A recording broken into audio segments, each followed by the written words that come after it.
Today, I would like to extend an invitation to Representative Rick Boucher. He's not in Congress anymore, but he was in Congress, I believe, 30 years ago to about 15 years ago. And he was a politician that I remember reading about when I was a kid. When I was 11 years old, I would go to boycott-ria.com, which used to be run by Bill, also known as Thumbtack. God rest his soul. I think he's been passed away for a while now. And he was the first politician that I remember reading about that I thought, wow, this guy doesn't suck. When we were talking about this treacherous time about 20 years ago, when Sony was putting rootkits in their CDs. So if you simply wanted to put a CD in your computer that you legally purchased and rip that CD so you could put the music on your MP3 player, it would literally install a virus onto your fucking computer, because that is what companies were doing. He always pushed back against this. Rick Boucher was also always against the DMCA. In the off chance that you're actually watching this, sir, hi, my name is Louis Rossman. I run Fulu Foundation, a nonprofit that is dedicated to trying and restore the rights of ownership to users, and we are looking to reform the Digital Millennium Copyright Act, a law that you had been very, very outspoken against from the moment that it had come out. We are looking to try and reform this law. I learned about this law and everything wrong with it back when I was about 10 or 11 years old, reading boycott-ria.com,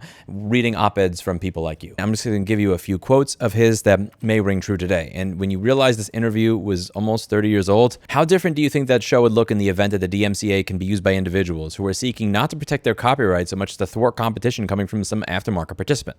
I have in mind the use of the DMCA to block competitive garage door openers, to block competitive toner cartridges for printers, and even to block making modifications for your own use in the robotic dog you've purchased. In all these instances, the DMCA has been invoked.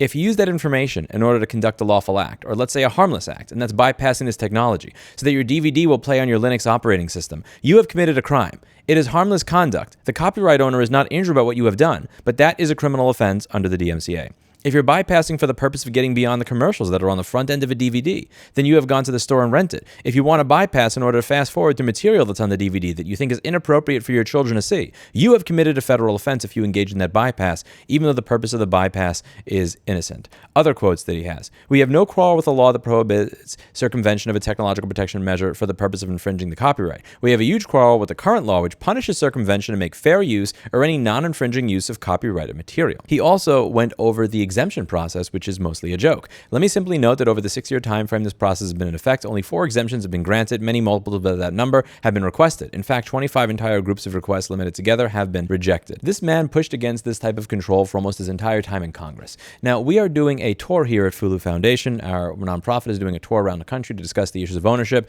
This week, we're going to be going to Myrtle Beach, Raleigh, and Roanoke. And while we're in Roanoke, while we're in Virginia, the home of Rick Boucher, I'll be honest, I would love to meet you. I've been reading about things that you've been saying now at this point for almost 30 years. I really enjoyed his stuff, and I would be humbled and honored if you come to our event as a guest speaker. And if you're not able to make that, I'd at the very least like to do a short interview with you just to talk about these issues, because you were there at the very beginning when all these media companies started to realize that they want to have all this ridiculous control over technology. He was there 20 to 30 years before this law became a problem, and he was sounding the alarm bells before your garage door opener and your thermostat and your baby monitor turned into a subscription. So the politicians that are actually kind of on the right side of this from the very beginning, I would love to highlight their voices, because in this channel, very often you hear me talk about an individual politician or an individual that works at a company or a company that's taking part in a bad practice, but I want to highlight the people that were actually for the right thing the entire time. There's some things that he said that were just so on the mark that they really do need to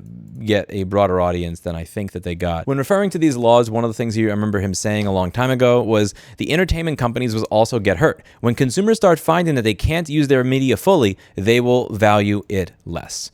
This is from 2003. Sir, if you're reading this, my email is down below, and I would be happy, humbled, and honored to host you at our event. I will arrange for any sort of travel. I will do my best to make this as easy for you as possible. Please do let me know what would be necessary for you to show up to our event. If you are able to show up to our event in Virginia this Friday, and if you are not able to, please do let me know if you'd be open to a short on-camera interview where we can go over some of your accomplishments and some of what you were trying to push back against in the early days. Back in the early days, you were one of the only voices that was speaking in favor of the consumer, in favor of the rights of freedom over the technology that you bought and paid for, when this was mostly being drowned out by everybody else. And I want to really just vindicate a lot of what it is that you were saying, give you a chance to speak to all these people, and give them, in my opinion, a well-needed "I told you so." Please do reach out. I'd be humbled and honored to meet you. And even if you're not open to an interview, just a fist bump or a handshake, just for the getting me excited about this from a very young age and getting me to care about these principles back when they were being taken away from us. That's it for today, and I hope to hear from you soon. Thank you so much for taking the time, and I'll see you in the next video.